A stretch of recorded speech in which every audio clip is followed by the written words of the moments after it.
to show that South-South partnership in high technology topics is meaningful and possible. We have much more confidence in a collaboration of equal.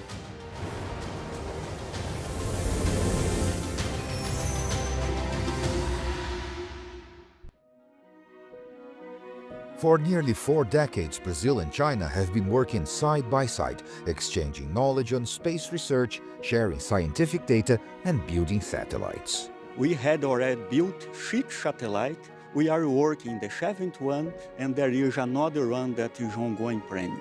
It's a long-term collaboration shaped by daily cooperation on the ground. Os chineses são muito acolhedores. The Chinese were very welcoming. We really felt embraced, and especially on a professional level. They respond very quickly. They like to communicate. They like to discuss. It's also meaningful for getting 2 global South countries working together in areas traditionally dominated by the North. It was a possibility for us, both countries, to show that South-South partnership in high technology topics is meaningful and possible.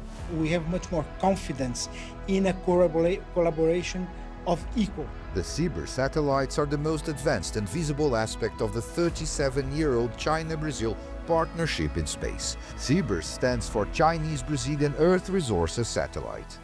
The SIBR's project serves not only its partners, China and Brazil, but also governments, research institutions and individuals all over the world that have free access to the imagery the satellites produce. The SIBR's program was the first remote sensing satellite in the world to freely distribute the image for everyone that can register and get access. The SIBR's images are the backbone of the PROGIS and the TER systems, which analyze satellite pictures to acquire detailed data on the human impact on Brazil's environment, like the occurrence of deforestation and wildfires. The program coordinator says the environment monitoring program was in its early stages when the China-Brazil partnership began, and that cooperation played a decisive role in its progress. The cameras developed through this partnership are specifically designed for the monitoring of Brazilian forests and biomes. But there's more to this partnership than satellites. Another key project bringing Brazilian and Chinese scientists together is the construction of a massive radio telescope in Brazil's northeastern countryside. 95% of the universe is dark. We cannot see, we cannot touch, but it exists. The selected location is deep in Brazil's heartland, in the countryside of Paraíba state.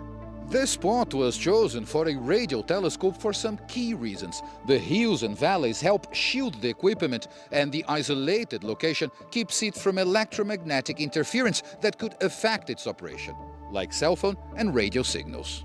The civil engineering team has already prepared the site for the arrival of the equipment, much of it coming from China. A nossa dificuldade maior é Our biggest challenge has been logistics, getting both materials and workers to this remote site.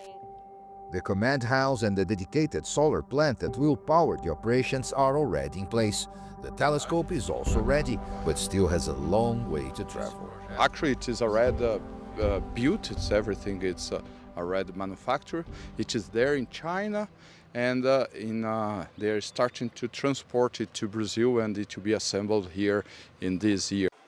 The radio telescope is also the centerpiece of a broader initiative to turn the region into a scientific hub, as the State Secretary for Science explained to us during a scientific conference held nearby.